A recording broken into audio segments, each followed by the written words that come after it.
Another big clue just got dropped for Randy Orton's collar that has fans thinking it's leaning in a certain direction.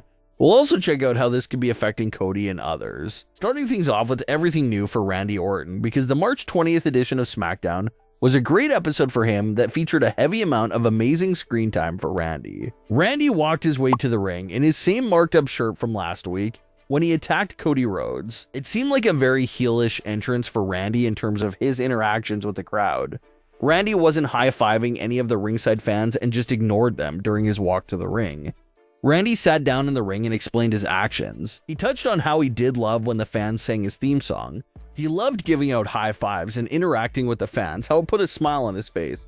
But he said that smile is a very empty feeling for him. Randy simply noted that he didn't want his legacy to be how many smiles he put on people's faces. He wants his legacy to be how many world championships he put around his waist. Randy confirmed that he was always willing to go to this dark place to face Drew McIntyre for the undisputed title, but how Cody threw those plans off the rails once Cody won the title back, which made it a bit harder for Randy to go to that dark place since he does love Cody. But Randy did remind everyone that Cody did tell him to be the best version of himself he can be for their match.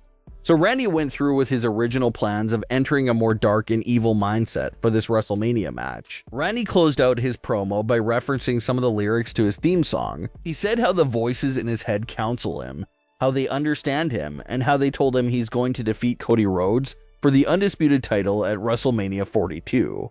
All that talk about voices in his head talking to him is important, and we'll revisit that in just a quick moment. But overall, it was a solid explanation for Randy Orton.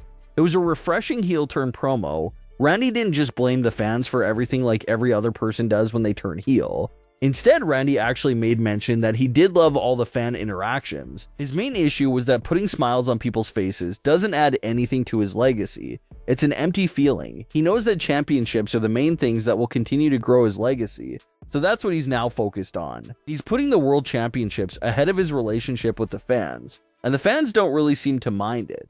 Randy was getting immensely cheered during his heel-turning explanation promo, which did catch everyone by surprise. We saw something similar last year with John Cena and his heel turn. Coming out of John Cena's turn, there were a few weeks there overseas leading up to WrestleMania 41, where John Cena was being heavily booed and everything was running smooth there. But once they came back to the States, and especially at WrestleMania 41 and the Raw after WrestleMania, John Cena was back to being fully cheered and could not really generate that full heel reaction anymore. This caused John Cena's heel turn to flatline, and they eventually gave up and just turned John Cena babyface again, without much detailed effort. But here with Randy Orton, he's getting immensely cheered literally just 1 week after his big heel turning moment. That's a faster turnaround than even John Cena had. The fans did not boo Randy Orton, not even for a single week after his big turn. This is causing fans to now wonder if the crowd reactions towards Randy will change anything in the plans here. Clearly they intended for Randy to be the big heel in this program and get booed for what he did to Cody. But judging by the live crowd's reactions to Randy's explanation, they're louder than ever for him. So obviously you don't want to say that Randy's heel turn is already a failure. But what we can say is that it appears like it's going to be very difficult to get fans to fully boo Randy Orton, especially this deep into his legendary career, and with fans slowly turning on Cody Rhodes. The fans are just not going to boo Randy. So you gotta wonder if the company is surprised by that, or if they kind of expected it. Especially after what we saw last year with John Cena. You can turn people heel and have them do evil things, but you got some fans out there that will never leave their favorite superstar's sides. And that appears to be what we're seeing with Randy. No matter what you have him do, he's going to get cheered. So it does make you really wonder if that fact is causing the company to switch up some plans there, because clearly Randy is not going to be treated like a full villain by the fans. It seems like the fans are heavily embracing Randy as an anti-hero. This moment was then followed up by a backstage segment of Randy making his way through the halls backstage. Everyone was staring at Randy and keeping their distance from him due to his recent actions. But it was Matt Cardona who stepped up to Randy and confronted him about the actions towards Cody. It seemed like Randy tried to hold himself back, but eventually Randy couldn't hold it in anymore and made fun of Matt's action figure collection and called him an indie loser. Randy followed that up with a physical attack on Matt Cardona. We then get another backstage moment of Randy Orton, this time being in the middle of a phone call. The individual on the phone with Randy is the same individual that was on the phone with him during that Raw interview with Michael Cole. We once again can't hear what the person on the phone is saying, but we hear one half of the conversation through Randy's end that gives us context clues about what the individual is saying. Randy said that he's glad the person picked up, how they're right, and how Randy was heading to the ring to fix everything. So with the first phone call on Raw, the mystery caller seemed more aggressive and more supportive of Randy's dark side. The caller talked about how it was the right time for that and how that had to be done to Cody Rhodes. But on Smackdown, the mystery caller now appears to be against Randy's aggressive actions towards Matt Cardona. The mystery caller wanted Randy to go out there and fix the entire situation with Matt. Another big context clue here with the Smackdown call is that the mystery caller did not call Randy this time around. Randy actually called them and they picked up for Randy. So maybe when Randy is struggling internally, that's what he does. He picks up the phone and calls this individual. But Randy makes his way back to the ring, and now babyface Randy emerges for the second entrance of the night. Randy is high-fiving fans, acknowledging them, and interacting with them all the way down to the ring. Completely opposite and different from what we saw when he came out just a few hours before. This Randy that popped up during the second entrance was fully babyface Randy, but Randy actually gets Matt Cardona out there and apologizes to him for what he said and did earlier in the night. But right on schedule, Randy unleashes a brutal attack on Matt Cardona and takes him out in a brutal fashion that mirrors what he did to Cody the week prior. But like we mentioned with the crowd reaction to his promo earlier in the night, the crowd strongly supported Randy throughout his entire attack on Matt Cardona. The fans even chanted for Randy to attack Matt one more time. So if the company expected Randy to get booed in his promo, and really booed even more after the attack to Matt Cardona, then that plan horribly failed and backfired. Randy got nothing but an insane amount of fan support all night long. He brutally attacked the babyface champion and still gets cheered.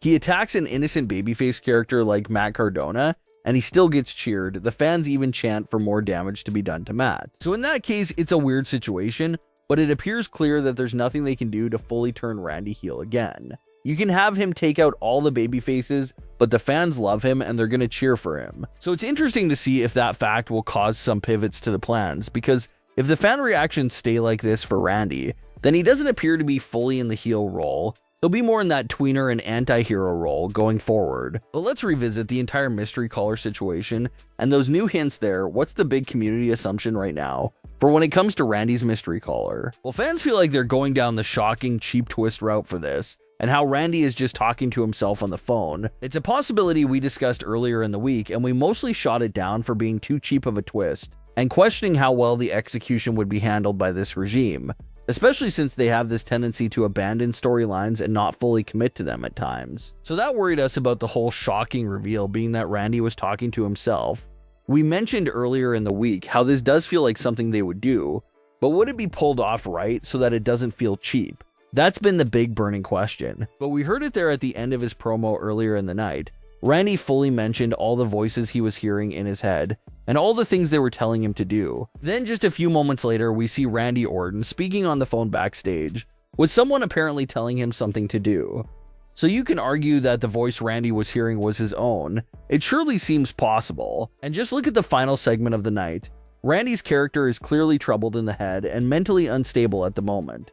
1 second, he's aggressive and the most hostile person on the planet. Then the next second, he's remorseful and trying to make everything up to you. So this man is seriously troubled right now and his head is a mess. He's clearly juggling multiple personalities. We see that clearly through his actions.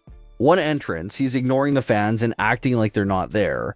The second entrance, he's showing love to all the fans. So this character is not well at the moment, clearly having split personality issues. And that's what really makes it seem like there is no one actually on the phone with him. Randy is using the phone calls basically as this sort of bridge to send messages and orders back and forth between the multiple different sides of himself. Since the voices in his head could get overbearing sometimes, maybe he started using the phone to talk to himself and make it easier to understand the voices. This also seems like a good route for them to take because they get to stretch out this mystery caller angle for multiple weeks, get fans all excited about the idea of someone showing up, but they'll pull the rug from under the audience and reveal that Randy was just talking to himself. A perfect way to keep a mystery angle running for a few weeks without needing to pay it off with a big grand return or appearance by anyone else. Just stretch the mystery caller angle out for a while, reveal it was Randy talking to himself, and you create a shocking twist and pay it off like that. Is that something they can and would do? It absolutely is. It really seems like something they would do, especially considering how they're laying it on thick right now that Randy is having serious mental issues at the moment. That's what's really making it seem like there is no other person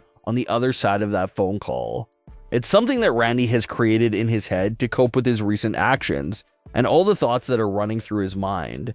But what are your thoughts on today's stories? Leave your comments below. Don't forget to subscribe with all notifications on, and leave a like if you enjoyed. Thanks for watching, guys.